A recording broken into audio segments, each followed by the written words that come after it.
तो यहाँ जो है सबसे पहला चैप्टर आपका atom molecule and chemical arithmetics.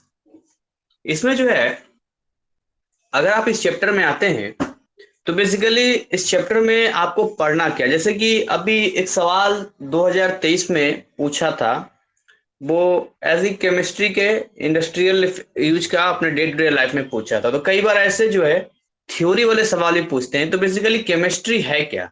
देखिए केमिस्ट्री है क्या, केमिस्ट्री कहाँ कहाँ है। मैं तो कहता हूँ कि केमिस्ट्री को अगर अपने लाइफ में ढूंढना अगर शुरू करेंगे आप तो आपको बहुत जगह मिल जाएगा। और सबसे आसान तरीका है रिवाइज करने का। अब जैसे किसी को आप पानी देने जा रहे हैं तो उसको पानी दीजिए और बोलिए कि देखिए ये इसको वाटर यानी पानी है, इसका जो केमिकल फार्मूला है वो H2O होता है। इसमें 2 हाइड्रोजन होता है, 1 ऑक्सीजन होता है। इसका जो मॉलिक्यूलर मास है वो 18 ग्राम होगा, जिसमें 2 ग्राम हाइड्रोजन है, 16 ग्राम ऑक्सीजन है। H2O का रिएक्शन आप अलग अलग मेटल के साथ कर सकते हैं। बोलेगा बस करो पानी पीने दो मुझे, है ना। या आप नॉर्मली कहीं भी आप जाएंगे केमिस्ट्री में तो शरबत बनाएंगे, बोलेंगे देखिए ये चीनी लिया हमने, ये चीनी सॉल्यूट है, और ये जो वाटर ले रहे हैं ये सॉल्वेंट है, ये देखिए हमने मिलाया, ये बन गया अपना सॉल्यूशन। और ये देखिए इतना टेम्परेचर पे इतनी इसकी सॉल्युबिलिटी है। अब देखिए टेम्परेचर इंक्रीज करेंगे सॉल्युबिलिटी और बढ़ जाएगी। तो ऐसे करके अगर आप ढूंढना शुरू करेंगे तो आपके इर्द गिर्द में केमिस्ट्री ही केमिस्ट्री आपको दिखाई देगा। तो बेसिकली केमिस्ट्री साइंस का वो ब्रांच है जिसमें हम ये पढ़ते हैं कि कोई भी मैटर जो है, कोई भी मैटर कैसे बना है, यानी कि एटम्स मॉलिक्यूल्स ये सारी चीजों के बारे में, और फिर उनमें बदलाव कैसे वो चेंज करता है। ये जो स्टडी हम करते हैं ना, जैसे कि अब सॉलिड लिक्विड में कन्वर्ट होता है, लिक्विड जो है वो गैस में कन्वर्ट होता है, तो चेंज भी तो कर रहा है। मैटर के बारे में भी आप पढ़ रहे हैं, तो ये केमिस्ट्री हो गया। केमिस्ट्री की अगर आप फील्ड की बात करेंगे तो केमिस्ट्री कहाँ नहीं है ये पूछिए। जितनी दवाइयां आती है सब केमिस्ट्री से रिलेटेड है। जो आप दीवारों पे पेंट करते हैं उसमें भी केमिस्ट्री का रोल है। कहाँ नहीं है केमिस्ट्री? साइंस एंड टेक्नोलॉजी में तो बहुत बड़ा फील्ड है केमिस्ट्री का। और साथ में ये हमारे health medicine food agriculture energy environment हर जगह आपको देखने को मिलता है। इसके आगे आएंगे भाई, मैटर क्या होता है। मैटर क्या है? देखिए मैटर का मतलब होता है कि कोई भी चीज जिसको जिसके पास दो चीजें होनी चाहिए। एक तो स्पेस होना चाहिए उसके पास, और दूसरी चीज जो उसके पास होनी चाहिए ऑक्यूपाइज स्पेस एंड हैज मास। अगर मास उसके पास है, स्पेस भी लेता है, तो मैटर है वो। और क्या है? यानी यही दो चीज आपको याद रखना है बस बात करनी। एलिमेंट क्या होता है? देखिए एलिमेंट जो होता है सबसे प्योर फॉर्म होता है मैटर का, जिसमें एटम्स के अलग अलग फॉर्म कलर प्रॉपर्टी साइज वगैरह की बात करते हैं। जैसे आप इंग्लिश में एबीसीडी पढ़ते हैं ना, अल्फाबेट, फिर उससे आप वर्ड बनाते हैं फिर सेंटेंस बनाते हैं।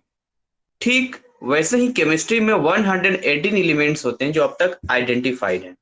और बेसिक केमिस्ट्री का वीडियो जो कि यूट्यूब पर फ्री भी है, उसमें मैंने जो है साफ साफ बताया है कि आपको जो है हाइड्रोजन से लेकर कैल्शियम तक याद रहना चाहिए।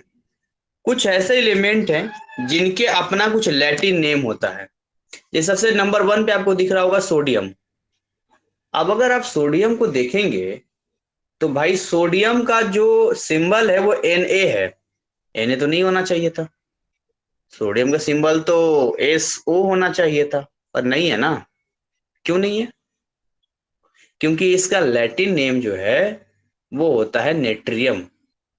इसी वजह से इसका सिंबल Na होता है। पोटासियम, है ना, इसका जो लैटिन नेम होता है कैलियम, इसलिए इसका सिंबल कैपिटल K होता है। कॉपर, इसका तो Cu होना चाहिए था, लेकिन क्यूप्रम Cu। आयरन का फेरम Fe, सिल्वर का अर्जेंटम Ag, गोल्ड का ऑरम Au, लेड का प्लम्बम Pb, मरकरी का हाइड्रागैरम Hg, और टीन का स्टेनम Sn। तो ये इनके लैटिन नेम की वजह से सिंबल में चेंज आता है। इन 9 एलिमेंट्स को अगर आप छोड़ दें तो बाकी का आपका वही सिंबल मिलेगा जो इनका नाम होगा। इसके अलावा देखिए एटम्स और मॉलिक्यूल्स में क्या फर्क होता है। तो ऐसा है कि शुरुआत में जो है लोग कहते थे कि जो मैटर होता है वो पार्टिकल से मिलके बना होता है। जैसे ईंट होता है ना, ईंट ईंट को आप तोड़ते हैं तो वहां पर जो है आपको छोटे छोटे पार्टिकल नजर आता है, तो उसमें भी पार्टिकल नजर आ रहा था। चलिए ठीक है, सबको लगा कि यही छोटा होता है, लेकिन बाद के वैज्ञानिकों ने कहा कि नहीं, ये जो पार्टिकल्स है इसके अंदर और छोटे छोटे पार्टिकल्स होते हैं जो हमें दिखाई नहीं देते हैं, और उनका नाम रखा गया मॉलिक्यूल, जिसको हिंदी में अणु कहते हैं, मॉलिक्यूल कहते हैं। देखिए मॉलिक्यूल का आप लिखावट भी देखेंगे तो इसके पास ज्यादा आपको अल्फाबेट्स मिलेगा, और एटम में 4 ही अल्फाबेट मिलेगा, ATOM, और मॉलिक्यूल्स में ज्यादा मिलेगा। तो आप जैसे समझ सकते हैं समझ सकते हैं। तो बोला कि ये जो अंदर दिखाई देता है ना वो मॉलिक्यूल है। सबको लगा चलो जी अब इससे छोटा तो कुछ हो ही नहीं सकता है। ऑलरेडी हमने वो डिस्कवर कर दिया, जो पार्टिकल हमें दिख रहा है उसके अंदर के पार्टिकल को डिस्कवर कर दिया जो नहीं दिखाई देता है। लेकिन वैज्ञानिक लोग कहाँ रुकने वाले थे, और फिर शुरुआत होती है कि नहीं, वो जो नहीं दिखने वाला पार्टिकल मॉलिक्यूल है ना, वो और उससे भी छोटे छोटे पार्टिकल से मिलकर बना होता है, जिसको हम एटम कहते हैं, परमाणु कहते हैं, जिसको परमाणु बम, एटम बम के नाम से जानते हैं आप लोग। तो वो तो खैर बात की बात है कैसे ये सारी चीजें होती है, पर एटम वो हो गया, एटम बहुत छोटा हो गया। डाल्टन ने बताया था सबसे पहले एटम के बारे में। Dalton, John Dalton school teacher थे। एटोमियो का मतलब होता है जिसको डिवाइड ना किया जा सके, तो एटम के बारे में बताया उन्होंने, और अपने पोस्टुलेट्स दिए। कई बार पूछता है डाल्टन्स का क्या है उसका। तो डाल्टन ने कहा कि एकदम पक्का हो गया जी, अब एटम सबसे अल्टीमेट लास्ट पार्टिकल है, इससे छोटा तब क्या हो सकता है, कुछ हो ही नहीं सकता है, नॉट पॉसिबल। कैसे संभव है भाई, आपने एक तो मैटर को बारीक बारीक पार्टिकल्स बना दिया। बोला हाँ। बोला वो जो छोटा पार्टिकल है उसके अंदर ना दिखने वाला पार्टिकल भी ढूंढ लिया, मॉलिक्यूल। बोला हाँ। अब जो ना दिखने वाला पार्टिकल्स मॉलिक्यूल है उसके अंदर भी पार्टिकल एक है, वो एटम। अब इससे छोटा क्या हो सकता है, बच्चे की जान लोगे क्या। तो 3 वैज्ञानिक आए, और उन तीनों वैज्ञानिक ने इस चीज को क्लियर किया कि नहीं, ये एटम भी 3 फंडामेंटल पार्टिकल से मिलकर बने होते हैं, इलेक्ट्रॉन, न्यूट्रॉन और प्रोटॉन। हालांकि एक बार में इन तीनों को नहीं खोजा गया था, कई सालों का गैप रहा बीच में, और अलग अलग वैज्ञानिकों, कई वैज्ञानिकों के प्रयास के बाद जो है हम इलेक्ट्रॉन, न्यूट्रॉन और प्रोटॉन की खोज तक पहुंच पाए। इलेक्ट्रॉन पे नेगेटिव चार्ज होता है, प्रोटॉन पे पॉजिटिव चार्ज होता है, न्यूट्रॉन पे कोई चार्ज नहीं होता। ये सारे एक्सपेरिमेंटल फैक्ट के आधार पर जो है, आप चैप्टर एटॉमिक स्ट्रक्चर सेकंड वाला में पढ़ेंगे, उसमें टोटल डिक्लेयर किया गया है यहाँ पे। तो बेसिकली आपका एटम की अगर आप बात करेंगे तो स्मॉलेस्ट पार्टिकल होता है जो इंडिपेंडेंटली एग्जिस्ट नहीं करता है, अकेले एग्जिस्ट नहीं करता है, केमिकल रिएक्शन में लेकिन पार्टिसिपेट करता है इसका, है ना। और अगर मॉलिक्यूल की बात करते हैं तो ये एक तरह से एटम से मिलके, जैसे आप बोलते हैं ना हाइड्रोजन मॉलिक्यूल H2, तो H और H मिला तभी तो H2 बना है यहाँ पे। तो ऐसे करके एटम और मॉलिक्यूल का एक इंट्रोडक्शन जो है मैंने यहाँ पर आपको दिया है।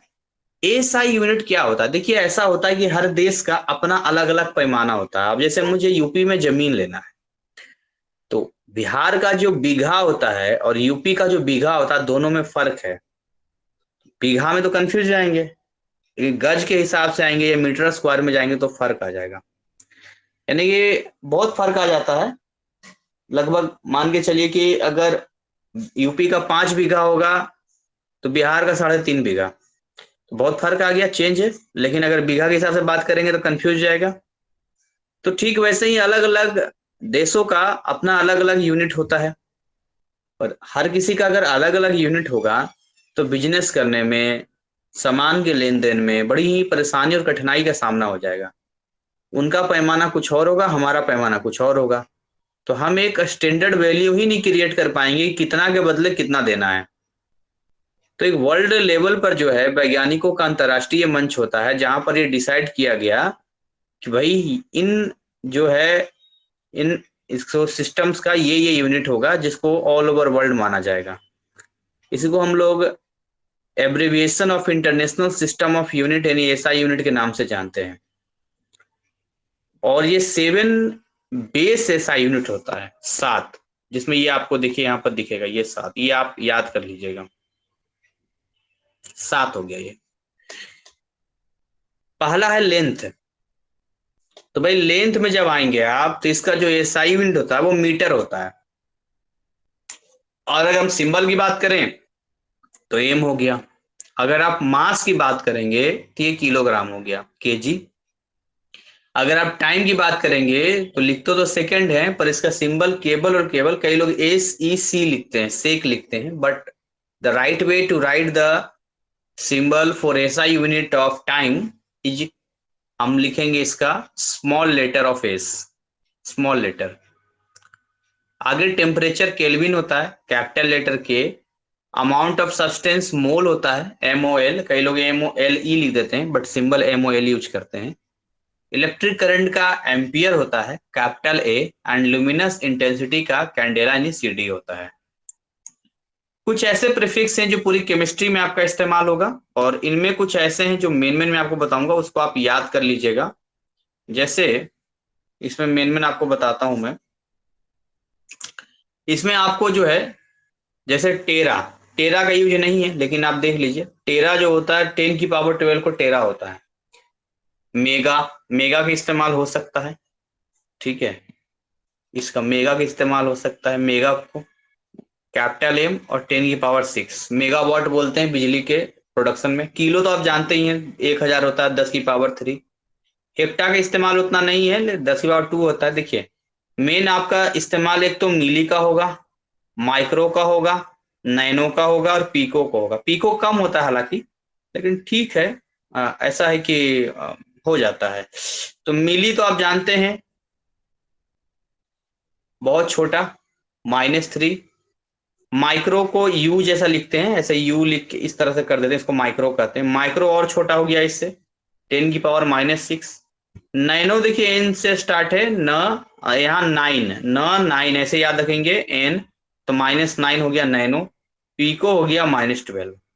तो ये मेन है, इसको ध्यान रखेंगे कि यहाँ ध्यान रखेंगे, तो इससे क्या होगा आपको कैलकुलेशन में हेल्प आएगा।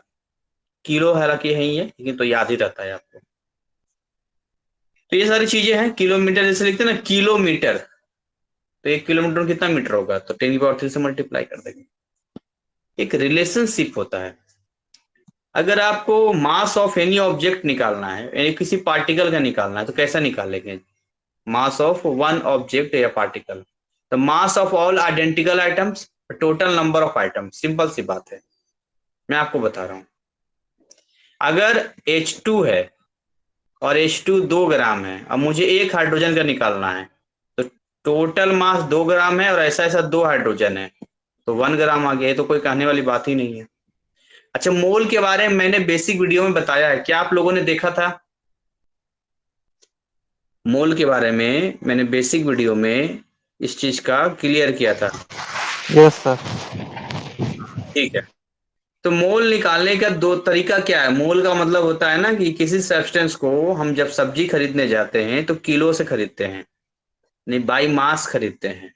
और कुछ चीजें हम लोग संख्या के नंबर पे खरीदते हैं, जैसे कि 1 पीस, 2 पीस, 12 पीस, 1 दर्जन। तो आज भी अपने लाइफ में जो है हम लोग दोनों ही तरीके इस्तेमाल करते हैं।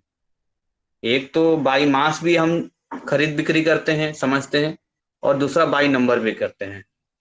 लेकिन जब आप एटम के लेवल में बात करते हैं, अगर आप मॉलिक्यूल के लेवल की बात करते हैं, तो आप समझ सकते हैं कि जैसे एक पूरे बिल्डिंग में बहुत सारी ईंटें होती हैं, ठीक वैसे ही एक जो कोई भी मैटर होता है उसके अंदर बहुत सारे एटम्स या मॉलिक्यूल्स होते हैं।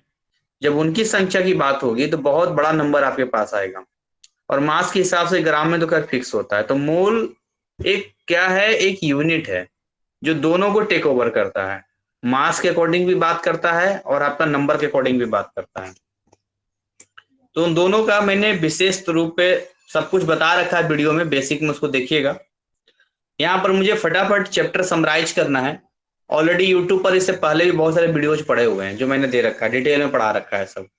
तो वो सब चीजें क्लियर है, क्योंकि इसमें मुझे न्यूमेरिकल कराना है, क्योंकि जो सवाल जैसा पूछेगा ना आप एग्जाम में, मुझे वो सब करवाना है। तो देखिए एवोगाड्रो का कहना था कि दुनिया के जितना भी है जिसके 1 मोल की बात करेगा उसमें एक संख्या इतना होगा, 6.022 × 10 की पावर 23 पार्टिकल्स। इसको एवोगाड्रो नंबर के नाम से हम लोग जानते हैं। एवोगाड्रो नंबर, एवोगाड्रो कांस्टेंट कहते हैं इसको, Na इस तरीके से रिप्रेजेंट करते हैं। ठीक है, ये एवोगाड्रो कांस्टेंट हो गया। दुनिया कोई भी एक मोल का, कोई भी पूछेगा कितना एटम कितना मॉलिक्यूल, तो इतना, इसको याद रखिएगा। अब यहाँ पर जो है अलग अलग तरह के सब्सटेंस के बारे में आपको समझना पड़ेगा। हालांकि मैंने सब बेसिक में बता रखा है, फिर भी एक बार समराइज करता हूँ यहाँ पे। जैसे एलिमेंट जैसे कि सोडियम, पोटासियम, कॉपर, ये एटम के रूप में एग्जिस्ट कर सकता है। लेकिन कुछ ऐसे हैं जैसे कि H2, जैसे कि N, जैसे कि O, ये अकेले एग्जिस्ट नहीं कर सकता है। ये हमेशा H2, N2, O2 के रूप में एग्जिस्ट करता है, यानी कि मॉलिक्यूल के रूप में होगा। कुछ ऐसे हैं केमिस्ट्री में कि भाई जो अपना चार्ज डेवलप करते हैं, यानी अपना इलेक्ट्रॉन दे दिया तो प्लस आ गया, और किसी और का इलेक्ट्रॉन ले लिया तो माइनस आ गया। तो ऐसे कंडीशन में इसको आयंस बोलते हैं, positive ion, negative ion. Ionic compound जैसे NaCl, K2SO4, जो आयन से मिलके बने होते हैं आयनिक कंपाउंड कहते हैं। तो ये आपका फॉर्मूला यूनिट हो गया इसका। तो ऐसे समझना होगा कि एटम, मॉलिक्यूल, आयन, ये सब ऑलरेडी सब कवर किया। जो बेसिक बनाया मैंने, आपके सिलेबस देख कर तो बनाया था, ये सब भी बताया हुआ कैसे निकालते हैं, नंबर ऑफ मोल्स वगैरह सब निकालना आसान है। वो जब कराएंगे न्यूमेरिकल तो बता दूंगा मैं। अभी देखिए फॉर्मूला वगैरह दिया है इसमें। अभी क्या आपको देखना नहीं आता है? H2O में 2 हाइड्रोजन H का, 1 हाइड्रोजन ऑक्सीजन का है। NH3 में 1 N है, बाकी 3 H है, यही सब है और क्या। K2SO4 में 2K प्लस है, SO4 2 माइनस, सब बेसिक में बता रखा है मैंने, कैसे कोई फॉर्मूला बनता है और कैसे प्लस और माइनस होता है, एवरीथिंग क्लियर। और मोल से नंबर रिलेशनशिप अभी बता पढ़ा आपने, 1 मोल 6.022 10 की पावर 23 होता है। और यहाँ पर जो है ये सब न्यूमेरिकल जब अच्छे सोल्व कराऊंगा, उसकी चिंता मत करो, टेस्ट भी लूंगा, प्रैक्टिस कराऊंगा, एकदम ढंग का ठोक बजा दूंगा, फिर आपसे पूछूंगा। अभी क्लास इसका चलेगा, ये तो अभी शुरुआत है, तो बस आपसे एक बार डाउट क्लियर करना है मुझे कि भाई आपके सामने से चीजें क्लियर होनी चाहिए। एटॉमिक मास यूनिट AMU होता है। AMU कैसे निकालते हैं? बेसिकली कहीं भी AMU लिखा रहेगा तो आप इसका जो है रिजेंबल करना ग्राम, जैसे मान लीजिए 10 AMU है ना, 10 AMU, तो लगभग लगभग ये 10 ग्राम इसको आप लिख सकते हैं। AMU 1 ग्राम के बराबर होता है। तो यहाँ पर हो गया मास ऑफ 1 C12 एटम, 12 से डिवाइड कर दीजिए तो 1 AMU 1 ही ग्राम तो आएगा, क्योंकि C12 12 ग्राम होता है, 12 से डिवाइड करेंगे तो 1 तो आएगा।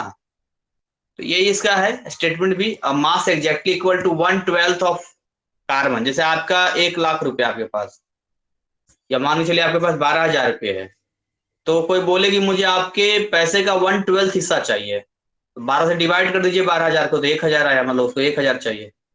तो वही ये कहना है कि 1/12 of the mass of carbon C12 है ना, कार्बन का ये है, उसी को एटॉमिक मास यूनिट कहते हैं। आसान चैप्टर है, कोई हार्ड नहीं है, बस न्यूमेरिकल में फंसते हैं लोग, थ्योरी तो कर ही लेंगे।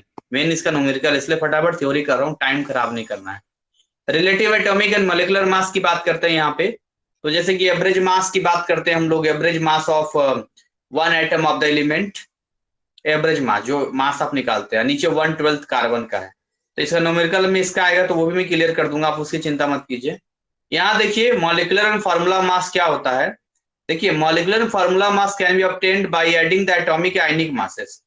कोई भी, जैसे मान लीजिए H2O मैंने लिखा है, आपके सामने लिखता हूँ H2O, इसका मास कैसे निकालेंगे, 2 ग्राम हाइड्रोजन का हो गया और 16 ग्राम ऑक्सीजन का हो गया, तो आ गया ना 18 ग्राम आपका। तो ऐसे ही करके निकाला जाता है, और ये सब बेसिक में क्लियर किया हुआ है। इसका आधा काम तो मैंने बेसिक में कर दिया है, ये मोल का फॉर्मूला वगैरह सब कर रखा है। ये वाला बताइए, आप लोगों ने पढ़ा होगा ये वाला, गिवन मास और नीचे मोलर मास, क्लियर है ना ये सब बेसिक में? नहीं तो देखिएगा, मुझे इस पे काम कराना है, ये नहीं कि अभी बोल के निकल गया और हो गया, इसकी जरूरत पड़ेगी। अभी तो आप देख रहे हैं, बाद में इस पे सोल्व करेंगे, इसके बिना काम ही नहीं होगा। अगर ये मोल समझ में नहीं आया तो आप केमिस्ट्री नहीं पढ़ पाएंगे, ध्यान दीजिएगा। कुछ चीजें ऐसी हैं जिसके बिना पढ़ ही नहीं पाएंगे, और यही है चैप्टर 1 है। जिसको चैप्टर 1 क्लियर नहीं होगा वो केमिस्ट्री का ख्वाब ना देखे, खत्म मतलब खत्म, कुछ समझ में नहीं आएगा उसको। 10 चैप्टर है इससे रिलेटेड फिजिकल केमिस्ट्री के, 40 नंबर का, और अपने आप में वो आपको पासिंग मार्क पहुंचा देता है, इसलिए कोई लापरवाही नहीं। मोल समझ में आएगा, आप मुझसे भले 10 बार पूछो, मैं बताऊंगा, लेकिन शुरुआती में आपका सारा क्लियर होना चाहिए।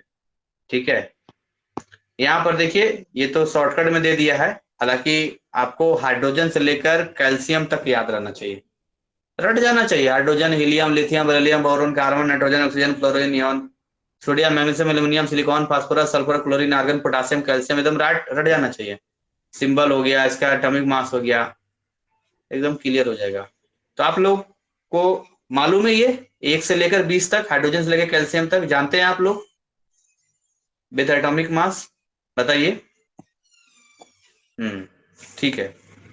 तो ये सब वो चीजें है ना जिसको देखते, कोई अगर कोई भी डॉक्टर है तो उसके पास आप एक चीज देखेंगे, उसके पास अपना टेलीस्कोप, क्या बोलते हैं वो, जो चेक करता है हार्ट बीट वगैरह, वो उसके पास रहता है, उसका एक किट होता है, उतना तो रहता ही रहता है। स्टेथोस्कोप। हाँ, देखिए हर किसी को केमिस्ट्री पढ़ना है तो हमें ये सब तो चाहिए ही चाहिए। अब बिना एबीसीडी सीखे कोई इंग्लिश कैसे सीख सकता है। मोलर वॉल्यूम होता क्या है, what do you mean by molar volume? देखिए जब आप बात करते हैं मोलर वॉल्यूम की, 1 मोल ऑफ सब्सटेंस के वॉल्यूम को मोलर वॉल्यूम कहते हैं। ये डिपेंड करता है अलग अलग टेम्परेचर पे और प्रेशर पे। एक वर्ड यूज होगा एसटीपी, एसटीपी को हम लोग बोलते हैं standard temperature and pressure. Standard temperature हम लोग 0 डिग्री सेल्सियस लेते हैं। देखिए अगर आपको सेल्सियस को केल्विन में कन्वर्ट करना है, कुछ मत करना, 273 ऐड कर देना। मैंने बोला 10 डिग्री सेल्सियस कितना केल्विन, तो 273 ऐड कर दो, नहीं 283। कंफ्यूज नहीं होना है।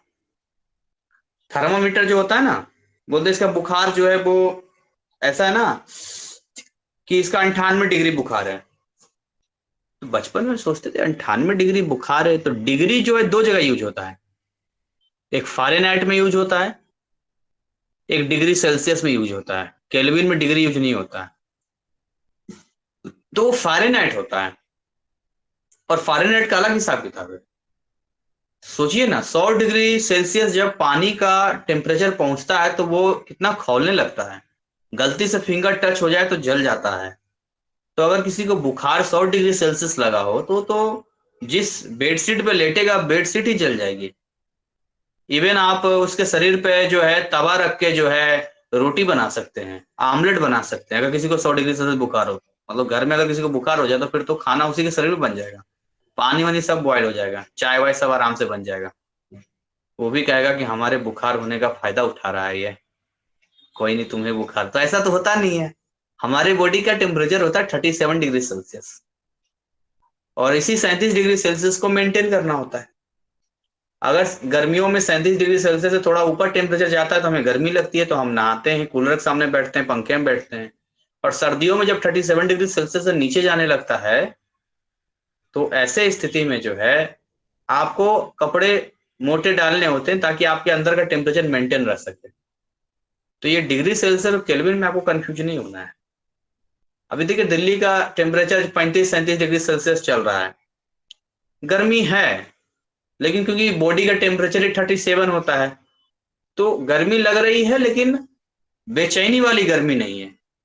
अब यही टेम्परेचर 37 से ऊपर चला जाएगा ना, 41, 42, 43, 44, एक्सेस हो गया ना 37 से, तो जितना एक्स्ट्रा जाएगा उतना शरीर का जो अनकंफर्टेबल होता चला जाएगा और उतना ज्यादा आपको गर्मी लगेगी। इसके अलावा अगर आप स्टैंडर्ड प्रेशर की बात करते हैं तो वो होता है आपका 760 mmOPSG। ये बढ़िया समझाऊंगा मैं, ये चैप्टर आने दो, गैसियस स्टेट वाला चैप्टर, उसमें समझाऊंगा कि एमएम का मतलब क्या होता है, और एचजी पारा होता है ना, पारा होता है मरकरी, ये एचजी ही क्यों लेते हैं सब उसमें क्लियर करूंगा मैं। तो इसका एमएम ऑफ एचजी भी होता है और 1 बार भी होता है। अभी तो पूरा सिलेबस आपका चलना है, इतना आप एक्सपर्ट हो जाएंगे मेरे यहाँ से केमिस्ट्री पढ़कर कि आप नीट की प्रिपरेशन कर रहे हैं, आईआईटी की प्रिपरेशन कर रहे हैं, वहां भी क्लियर हो जाएगा। बहुत बार मैंने भी तैयारी किया तो मुझे भी पता है, बहुत बार विद्यार्थियों के साथ ऐसा होता है कि बड़े बड़े प्रोफेसर, बड़े बड़े टीचर हायर होते हैं नीट के प्रिपरेशन के लिए, आईआईटी के लिए, और उनको उनकी बातें थोड़ी कम समझ में आती है, या अगर पिछला नहीं पढ़ा हुआ तो उनको दिक्कत होता है क्योंकि वो बड़े हाई फाई चलते हैं, कॉन्सेप्ट की बात करते हैं, न्यूमेरिकल की बात करते हैं, इतना बेस में नहीं जाते हैं। लेकिन जब मेरे यहाँ पढ़ लेता है तो मैं इतना क्लियर कर देता हूँ, इतना क्लियर कर देता हूँ, केवल मैं टीएमए नहीं पढ़ाता हूँ, नहीं तो मेरा पूरा ही मेरे ही से पढ़ के आप निकाल सकते हैं, जेई मेंस और नीट का आराम से क्वेश्चन पेपर पिछला बना के आदमी निकाल लेगा विद्यार्थी। तो उसकी वजह से जो है खुद से थोड़ा तैयारी करोगे तो वहां पर वो पूरा समझ में आएगा फिर, क्योंकि बिल्कुल बेस से लेके चलता हूँ ना मैं। अब छोटी छोटी बातें किसी को नहीं समझ में आए और हायर लेवल की बात हो, जैसे मैं भी पढ़ता था तो हायर हायर बातें चलती थी, मेरा बेस कमजोर था तो मुझे नहीं समझ में आता था। तो ये मेरा जो पढ़ाई आपको केवल मैं एनआईएस को देखते हुए नहीं पढ़ाता हूँ कि एनआईएस में पास करना है। इसके आगे आप जनरल कंपटीशन देंगे, या हो सकता है कि आप इस चीज से रिलेटेड इंजीनियरिंग करेंगे, या हो सकता है कि कोई और फील्ड में आप जाएंगे जहां केमिस्ट्री का यूज होगा, फिजिक्स का यूज होगा। तो ये नॉलेज आपको काम करेगा, ये नॉलेज वहां पर आएगा, आपकी जॉब जल्दी लग जाएगी, आप कोई कॉम्पिटेटिव एग्जाम जल्दी निकाल लेंगे। इवन यूपीएससी तक में भी जनरल साइंस आता है। तो कहने का मतलब है कि लॉन्ग लाइफ आपको काम करेगा। तो ये सोच के मत पढ़िए केवल एनआईएस में ही हमें एग्जाम देना है, नहीं। जब पढ़ रहे हैं तो अच्छे से पढ़ रहे हैं, और ये नहीं पढ़ना है कि बहुत हाई फाई क्या होता है। अरे टेबल सीखा कि नहीं सीखा आपने, काउंटिंग सीखा कि नहीं सीखा, एबीसीडी सीखा कि नहीं सीखा, उतना छोड़िए, साइकिल चलाना सीखा, स्कूटी चलाना सीखा। आपको तो ब्रश करना भी नहीं आता था, आपने ब्रश करना सीखा। टाई नहीं बांधना था, टाई बांधना सीखा, सूलेस बांधना सीखा, सब कुछ सीख गए ना, तो ये भी सीख जाओगे। सीखने की चीज है। डरते वो लोग जो सीखते नहीं है। तो इसीलिए जो है जब आप एक सीक्वेंस से पढ़ेंगे तो आपको यही माइंडसेट रखना कि भाई हमें ऐसा पढ़ना है कि हमें रटना ना पड़े, क्योंकि एग्जाम टाइम में या कभी भी रट के आप नहीं काम कर सकते। अभी जितनी चीजें समझेंगे ना वो आपके दिमाग में रहेगा, जब आप एग्जाम में बैठेंगे तो यही सारी चीजें क्लास की बातें घूमेगी, तो यही बातें याद रहेगी आपको। क्योंकि यहाँ क्या है, मेरी वजह से आपका फोकस बना हुआ है। खुद से पढ़ने में कई बार फोकस टूट जाता है, पर यहाँ फोकस नहीं टूटने दूंगा। यहाँ देखिए, मोलिकुलर मास वगैरह का निकालना कितना आसान है, जोड़ जोड़ के निकाल लीजिए, आराम से निकल जाएगा आपका। मोलिकुलर मास एमयू होता है और मोलर मास ग्राम पर मोल में होता है। थोड़ा सा ध्यान दीजिएगा, थोड़ा सा का फर्क होता है। मोलिकुलर फार्मूला और इंपेरिकल फार्मूला, इसमें न्यूमेरिकल आता है, मैं सोल्व कराऊंगा, बस मैं इंट्रोडक्शन दे रहा हूं अभी कि क्या मोलिकुलर फार्मूला होता है और क्या इंपेरिकल फार्मूला होता है। देखिए मैं आपको लेके आता हूँ, इसको देखिए जरा। C6H12O6 ग्लूकोज का फॉर्मूला है, फ्रुक्टोज भी कहते हैं इसको। एक्चुअलिटी में जितना होता है उतना रहेगा तो उसको मोलिकुलर फार्मूला कहते हैं। लेकिन जब इन सब का रेशियो निकाल लेते हैं, 6:12:6, 6:12:6, तो कट करेंगे तो 6 1 जा 6, 6 2 जा 12, 6 1 जा 6, तो 1:2:1 आ गया। तो ये फॉर्मूला बन जाएगा CH2O। तो ये CH2 कहलाता है इंपेरिकल फार्मूला। और सवाल इसमें आता है कि कैसे मॉलिक्यूलर फार्मूला से एम्पेरिकल फार्मूला में कन्वर्ट किया जा सकता है। अभी वीवीआई सेट मैंने जो तैयार किया था तो उससे रिलेटेड जो है सेट ए में 37% आया, सेट बी और सी में जो है वो 35% आया। केवल फिजिकल केमिस्ट्री, ऑर्गेनिक इनऑर्गेनिक का मैंने जोड़ा ही नहीं, वो जोड़ता तो और आ जाता। तो कमेंट में किसी ने डाला कि सर ऐसा कुछ नहीं है, ये सब लूटने का है, पैसा फंस गया, मैं फेल हो जाऊंगी, ये वो आया ही नहीं। तो मैंने उससे बहुत बहस करने लगी। मैंने कहा ऐसा है, किसी को प्रूफ चाहिए तो आप मुझे व्हाट्सअप कर लो। मैंने उससे भी कहा मुझे कॉल कर लो, मैं आप प्रूफ देता हूँ, पूरा पेपर मैंने लिस्ट किया है। और अगर आप ये सोच के केमिस्ट्री फिजिक्स पढ़ते हो कि जो मैंने वीवीआई दिया वो हु बहू आएगा, तो बहुत बड़ी बेवकूफी है। ये सब कंसेप्चुअल चैप्टर्स है ना, कंसेप्चुअलाइज्ड होते हैं, ये कंसेप्ट पे चलते हैं। आपको कंसेप्ट समझ में आ गया, तरीका समझ में आ गया, ये ऐसे न्यूमेरिकल होता है ये समझ में आ गया, उससे रिलेटेड हजारों सवाल बन सकता है।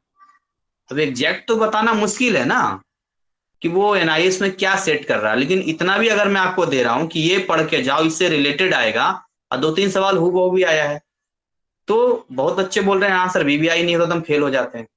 तो ये माइंडसेट होता है। मैंने कहा 12 महीने का सिलेबस, ये लोग आते हैं वो बरसाती में ढके, लास्ट के 1 हफ्ता में आएगा। आप बताइए, इतना छोड़िए 2 दिन पहले आता, 4 दिन पहले बोलेगा सर वो 399 बोला ना, वीवीआई दे दीजिए, पास कर जाएंगे ना, पक्का गारंटी है ना, सवाल आ जाएगा ना।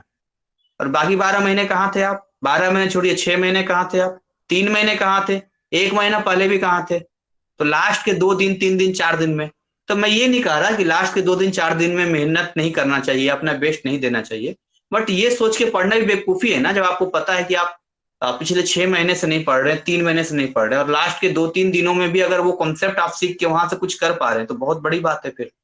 तो ये एक माइंडसेट होता है कि एनआईएस में जो है इसको ऐसा बना रखा है, ऐसा लगता है कि आर्ट्स पढ़ रहे हैं, साइंस को भी ऐसे पढ़ते हैं, लास्ट के 1 मंथ में आते हैं और नंबर लाते हैं। मेरा मेहनत काम कर जाता है यहाँ पर, जो रेडीमेड मैंने बना के रखा है। लेकिन वही विद्यार्थी पहले आए, जैसे आप लोग पहले आए तो नंबर ज्यादा आएगा।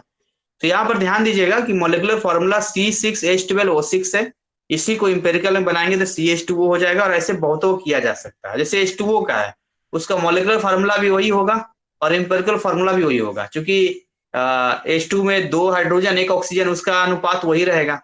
तो कुछ का सेम रहेगा, कुछ का बदल जाएगा। देखिए आयनिक कंपाउंड किसे कहेंगे, केमिकल बॉन्डिंग पढ़ाऊंगा, मजा आ जाएगा केमिकल बॉन्डिंग में। उसमें पढ़ेंगे कि कितने तरह के बॉन्ड होते हैं, और उसमें आप पढ़ेंगे कि इन बॉन्ड का फॉर्मेशन कैसे होता है।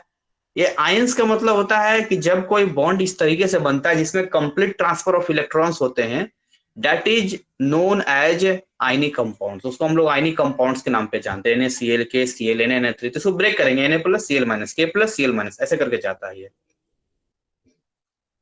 और ये देखिए कुछ दिए गए हैं, बहुत इजी है ना। जैसे अब H2O2 होता है हाइड्रोजन पेरोक्साइड, तो 2:2 का रेशियो 1:1, तो HO हो गया इसका empirical formula.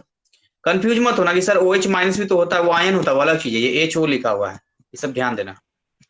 Carbon dioxide CO2 है, तो इसका देखिए CO2 ही रहेगा। NH3 का NH3 रहेगा। P4 का है, देखिए अकेला है P4, तो अकेले वाले का एक होता है, ध्यान दीजिएगा। P4 का P होगा, A सेट का S होगा, ये ध्यान दीजिएगा थोड़ा सा।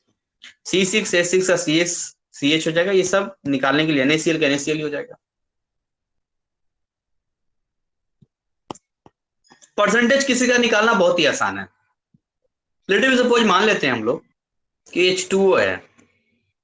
मैंने कहा इसमें हाइड्रोजन कितना परसेंट है और ऑक्सीजन कितना परसेंट है, तो पहले तो एक्चुअल पूरा निकालो। पूरा है 18 ग्राम। अब भाई साहब 18 ग्राम में 2 ग्राम क्या है, हाइड्रोजन, और 16 ग्राम जो है वो ऑक्सीजन। तो किसी का भी परसेंट निकालने के लिए जो उसका ग्राम होता है ऊपर लिख दो। जैसे कि 2 ग्राम ऊपर लिखिए और नीचे लिख दीजिए जो पूरा है कंपाउंड का 18 और मल्टीप्लाई 100 कीजिए, तो ये जो परसेंट आपके सामने आएगा वो हाइड्रोजन का परसेंट आएगा। इसको और सरल भाषा में समझाऊं अगर मैं, 1,00,000 रुपया 3 लोग मिलकर बिजनेस करते हैं। एक ने 30,000 लगाया, दूसरे ने मान के चलिए कि 20,000 लगाया, और तीसरे ने 50,000 लगाया। तो अगर परसेंटेज की बात करेंगे तो एक का 30% निकलेगा, एक का 20% निकलेगा, और एक का 50% निकलेगा। और ये कैसे निकालते हैं, नीचे 1,00,000 रखेंगे और बाकी जिसने जिसने जितना दिया उतना लिख के 100 से मल्टीप्लाई कर देंगे, निकलता चला जाएगा। तो वैसे ही जब H2O बना है, तो H2O के फॉर्मेशन में हर किसी का कंट्रीब्यूशन है, हाइड्रोजन का भी है, ऑक्सीजन का भी है। तो भाई हाइड्रोजन का परसेंटेज निकाल दीजिए, ऑक्सीजन का परसेंटेज निकाल दीजिए। निकालने का तरीका है, छोटे छोटे चीजें जो आप सीख सकते हैं। ये बहुत इंपॉर्टेंट है, ये जो मैं आपको बताने वाला हूं इतना इंपॉर्टेंट है कि अगर आप ये नहीं सीखेंगे तो बड़े बड़े न्यूमेरिकल्स आपके हाथों से चले जाएंगे। कैसे, देखिएगा, मैं समझाने की कोशिश करूंगा, आप समझने की कोशिश कीजिएगा। इसे थोड़ा बड़ा कर देते हैं। कोई भी केमिकल रिएक्शन जो होता है, ध्यान दीजिएगा, कोई भी केमिकल रिएक्शन सबसे पहले तो उसको बैलेंस होना जरूरी है। जैसे कि N2 हो गया नाइट्रोजन, H2 हो गया हाइड्रोजन, और ये हो गया अमोनिया। फार्मूला हो गया, बैलेंस है, दिख रहा है, कोई दिक्कत नहीं है। अब होता क्या है कि इधर की साइड को रिएक्टेंट का, तो इधर प्रोडक्ट करते हैं, आप सभी जानते हैं। 4 रिलेशनशिप हमारे पास होता है कि स्टैंडर्ड, यानी कि अगर मोल के हिसाब से बात करेंगे तो कहेंगे देखिए 1 मोल अगर N2 लेंगे, जो आगे ये लगा होता है ना बैलेंस वाला डिजिट नंबर, कोफिशिएंट, इसको स्टोइचियोमेट्रिक कोफिशिएंट कहते हैं, उसी उसी को बोलते हैं। और अगर 3 मोल हाइड्रोजन लेंगे, इन दोनों को रिएक्शन करवाएंगे, तो हमें 2 मोल अमोनिया मिलेगा। देखिए 1 मोल, 3 मोल और 2 मोल। अगर ऐसा लेंगे तो 1 मोल 3 मोल लेंगे तब 2 मोल बनेगा। एस्टिमेट है ये। अगर आप मास के हिसाब से बात करेंगे तो मास के हिसाब से देखिए ये 28 ग्राम यदि इसको लेंगे आप, और इसको यदि 6 ग्राम लेंगे, 3 दूनी 6, तब जाके 34 ग्राम आपको अमोनिया मिलेगा। तो हम बोलते हैं ना कि भाई जो है 28 ग्राम नाइट्रोजन से जब 34 ग्राम अमोनिया मिल रहा है, तो अगर इसको दोगुना कर देंगे, 56 ग्राम नाइट्रोजन कर देंगे, तो कितना अमोनिया मिलेगा, तो ये भी दोगुना हो जाएगा, ये भी डबल हो जाएगा। तो इससे कोरिलेट करके हम लोग निकालते हैं, ये हमें न्यूमेरिकल में काफी हेल्प करेगा ये चीज। तो पहला आप मोल सीख गए, दूसरा मास सीख गए, तीसरा समझिएगा। सर 34 का 34 कैसे हुआ सर ग्राम, 2 × 17 क्या बता सकते हैं डबल सर? हाँ आगे 2 लगा हुआ है ना, सर एक बार 17 कहाँ से आया सर? 17 नाइट्रोजन का कितना होता है? 17 नाइट्रोजन 7 14 होते हैं ना सर? हो गया ना बस। तो यहाँ पर जो है, सर एक बार फिर से बताइए। हाँ मैं फिर से बता देता हूँ। नाइट्रोजन कितना? 14 ग्राम। 3 हाइड्रोजन कितना? 3 ग्राम। हो गया 17 ग्राम। आगे 2 लिखा है, 2 से मल्टीप्लाई कीजिए, आ गया 34 ग्राम। Okay sir, clear. ठीक है। तो मोल के हिसाब से भी हम करेंगे, मास के हिसाब से भी हमने देख लिया, ये बहुत इंपॉर्टेंट है। और वॉल्यूम के हिसाब से, वॉल्यूम में याद रखिएगा कि कोई भी एक एक नंबर एक के लिए हम लोग एक मोल के लिए 22.7 लीटर लेते हैं। देखिए यहां पर एक है, कुछ नहीं तो एक है, तो यहां लेंगे 22.7 लीटर नाइट्रोजन। और यहाँ 3 है तो 3 से मल्टीप्लाई करना पड़ेगा, यानी 68.1 लीटर हाइड्रोजन। और यहाँ देखिए 2 है तो 2 से मल्टीप्लाई करेंगे तो ये आ जाएगा 45.4 लीटर, यानी इतना इतना लेंगे तो इतना बनेगा, है ना। और एक एवोगाड्रो नंबर का भी होता है, जिसमें नहीं दिया, मैं बता रहा हूं आपको, इसमें नहीं दिया, मैं बता रहा हूं। देखिए ये एक एवोगाड्रो नंबर के बराबर हो गया, ये 3 एवोगाड्रो नंबर के बराबर हो गया, 6.02 इंटू 10 की पावर 23 वाला ही है। और ये 2 एवोगाड्रो नंबर के बराबर हो गया। तो जैसे पूछेगा हम वैसे इसका इस्तेमाल करेंगे, जिस वे में पूछेगा उस वे में हम बात करेंगे। दोनों ही चीजें हमारे पास होंगी, इनफैक्ट चारों से हम काम कर लेंगे। और हमेशा ध्यान रखिएगा, बैलेंस ही काम आएगा। लिमिटिंग रिएजेंट ऐसे आप लोग को नहीं समझ में आएगा जब तक कि मैं न्यूमेरिकल नहीं कराऊंगा। इसका वेट कीजिए लिमिटिंग रिएजेंट का। और ये आपका मैंने चैप्टर जो है पूरा समराइज कर दिया। लिमिटिंग रिएजेंट केवल एक बार बता देता हूं, समझा देता हूं, बाकी न्यूमेरिकल में बताऊंगा। लिमिटिंग रिएजेंट बेसिकली होता क्या है।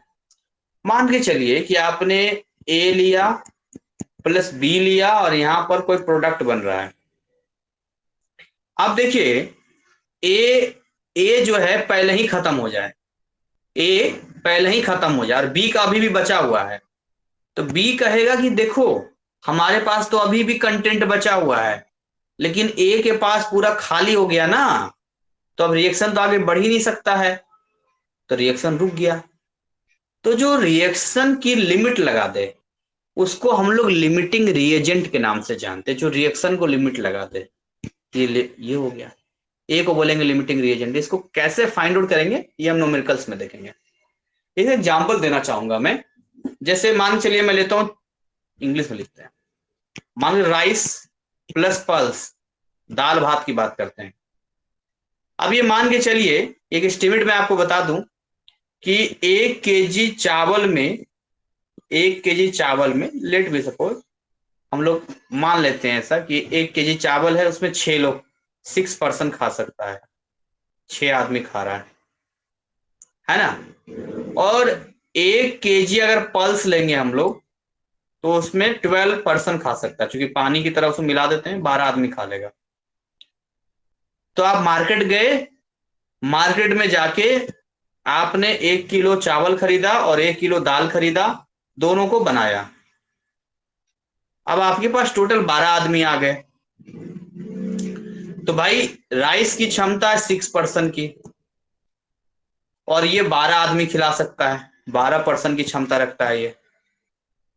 तो चक्कर यहां ये हो जाएगा ना, दिक्कत ये हो जाएगा कि चावल कहेगा कि भाई हम तो 6 ही को ही खिला सकते हैं, दाल कहेगा हम 12 खिला सकते हैं। तो 6 आदमी तो भरदम खा लेगा, बाकी 6 आदमी रह जाएगा, खाली दाल पी के क्या करेगा। तो चावल जो हो गया वो हो गया लिमिटिंग रिएजेंट। समझ में आया आप लोग को लिमिटिंग रिएजेंट क्या होता है, बताइए। Yes sir. मेरे ज्यादा एग्जाम्पल किचन और खाने पीने का ही चलता है। मेरा मानना है कि एग्जाम्पल ऐसा दीजिए, अगर एग्जाम्पल को भी समझने में दिमाग लगाना पड़े तो कहेगा एग्जाम्पल है वो। और डे टू डे लाइफ में इस्तेमाल होने वाली चीज एग्जाम्पल से ज्यादा समझ में आता है। जो चीजें हमने कम देखी है या जो कम यूज होता है उसका एग्जाम्पल देखे तो कल्पना नहीं हो पाता, विजुलाइज नहीं हो पाता है। जैसे चावल दाल बोलेंगे पूरा मन में आ जाएगा हाँ। तो इसलिए जो है अभी और 1 किलो चावल लाएंगे तब काम होगा। ऐसा कई बार घरों में होता है। तो ये लिमिटिंग रिएजेंट लिखा है, it is the reagent which amount become zero before all other reactants and the reaction stops to limit the amounts of products form. बात खत्म, यही चला गया। तो देखिए ये हमने शॉर्ट में जो है एक चैप्टर का आपका समराइज कर दिया, बता दिया, लेकिन ये पूरा नहीं है, अधूरा है। वैसे ये चैप्टर समराइज हो गया जितना होना चाहिए, वन शॉट एकदम कंप्लीट है, वन शॉट में कोई दिक्कत वाली बात नहीं है। बट इसके न्यूमेरिकल पे काम करेंगे। तो आप लोग का जो होमवर्क रहेगा, इसमें जितनी चीजें लिखी गई है, जो चीजें बताई गई है, इसको याद कर लेना है आपको। इसमें जो नहीं है, एक्स्ट्रा है, जैसे जो बेसिक केमिस्ट्री का है उसको कंप्लीट कर लेना है आपको, बढ़िया से कंप्लीट कीजिए। अभी आपका एक संडे भी है, उसको बढ़िया से दीजिए। इतना कंप्लीट कर लेंगे, न्यूमेरिकल पे मजा आ जाएगा। और इसके भी लेक्चर्स मैंने आपको दे रखे हैं, आप चाहें तो उसको भी देख सकते हैं। दोनों ही चीजें मैंने दे रखी है, आपकी मर्जी। इस पे अच्छे से काम कीजिए, कोशिश कीजिए इसको अच्छे से पढ़ने के लिए। फिर कोई डाउट आएगा तो एक स्पेशल डाउट की कॉपी बनाइए, और अगर कोई डाउट आता है तो लिखिए। और जब क्लास होता है लाइव तो पूछिए। आप लाइव क्लास में नहीं पूछेंगे तो कहाँ पूछेंगे? हाँ, आज का रिकॉर्डेड मिल जाएगा आपको, अभी मैं रिकॉर्डेड आपको दे दूंगा। लेकिन आप, मैं बता रहा हूँ कि अगर लाइव क्लास में आप मुझसे नहीं पूछेंगे तो कब पूछेंगे और कहाँ पूछेंगे? आप बताइए। और फिर लाइव क्लास का मतलब क्या रह गया? फिर मैं तो यही करता हूँ, या तो आप पूछिए, नहीं तो फिर मैं पूछूंगा। 2 3 और 3 ऑप्शन दूंगा मैं। पहला मैं पूछूंगा, दूसरा या तो आप पूछेंगे, और तीसरा नहीं तो क्लास में आप मत आइए। फिर या तो बोलिए सर हम किसी वजह से नहीं पढ़ पाए, वो अलग बात है, लेकिन कोई जानबूझ के नहीं करेगा तो गलत चीज है। फिर कोई मतलब नहीं रह जाता इस तरह। तो रिकॉर्डेड मेरे पास बहुत पड़ा हुआ है, एक चैप्टर के कई रिकॉर्डेड है। आप जो कहेंगे, जैसा कहेंगे दे दूंगा मैं। तो वो लाइव वाला फील नहीं आएगा ना फिर आपके पास, इस चीज को समझिए आप। चलिए एनीवे, तो यहाँ पर रिकॉर्डिंग वाले मैं ऑफ कर देता हूँ।